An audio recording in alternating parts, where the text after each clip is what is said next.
bagaimana kiraan untuk zakat perniagaan?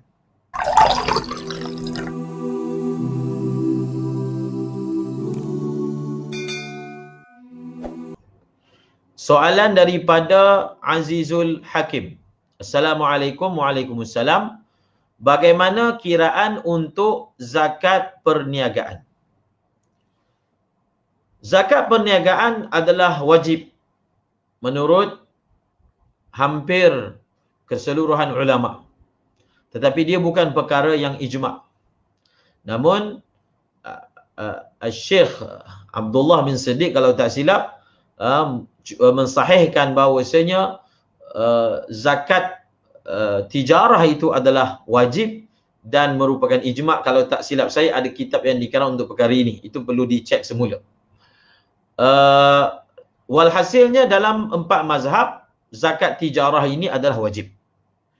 Bagaimana cara untuk mengiranya?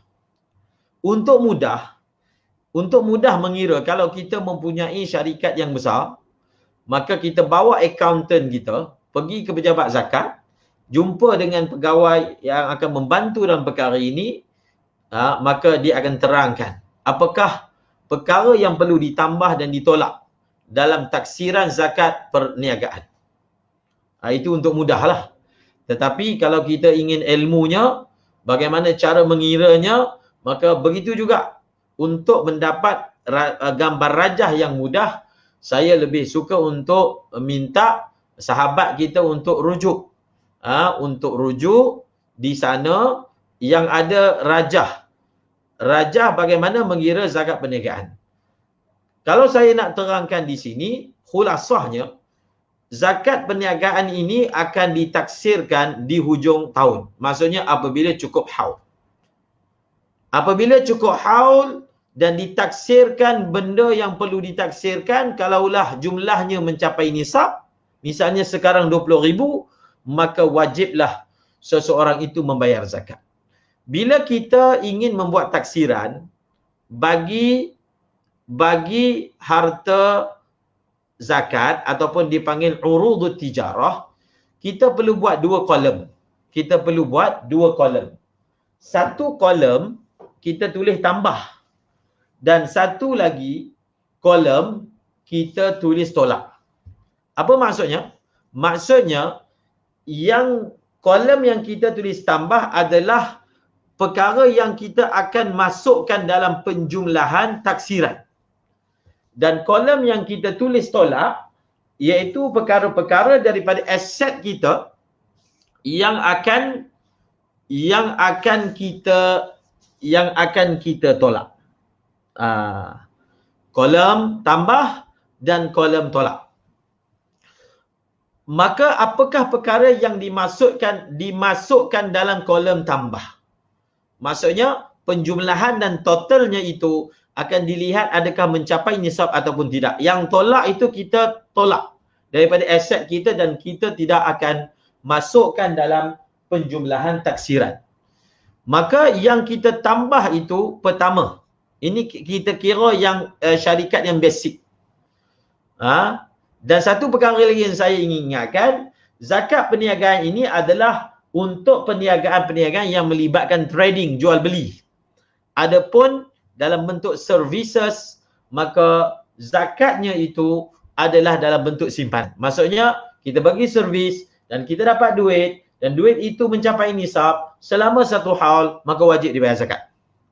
Yang kita masukkan dalam tambahan pertama adalah stok yang dijual tapi masih ada di hujung tahun. Stok yang berbaki. Apa dia? Tulis nombor 1, stok yang berbaki yang masih available untuk dijual. Yang kedua, yang kita akan masukkan adalah hutang orang kepada kita. Hutang orang kepada kita ni adalah hutang oleh orang yang mampu bayar. Syarat dia 3. Hutang yang akan dimasukkan dalam taksiran, hutang yang mampu bayar, hutang oleh orang yang mampu bayar, musir, dan hutang itu sudah sampai waktu bayarnya, hal, dan yang ketiga, orang itu bukan jenis mumatil, iaitu ketegak untuk bayar. Kalau ada hutang jenis itu, maka kita masukkan dalam taksiran. Yang ketiga, duit tunai, hasil daripada jualan. Duit tunai ni, dia termasuk modal, dia termasuk untung. Ini saya sebut secara umum. Dia termasuk modal dan dia termasuk untung. Maka perkara-perkara ini kita tambah. Contoh, barang itu ditaksir. Barang ini dinilaikan dengan harga apa? Dengan harga modal. Dengan harga modal, bukan dengan harga boleh jual. Qimah dia. Dengan apa? Qimah dia, bukan saman dia. Maka kita tengoklah segi nilai barang ni, dia punya nilai asas dia berapa. Maka itulah nilai dia yang kita akan jumlahkan. Contohnya nilai semuanya 10,000.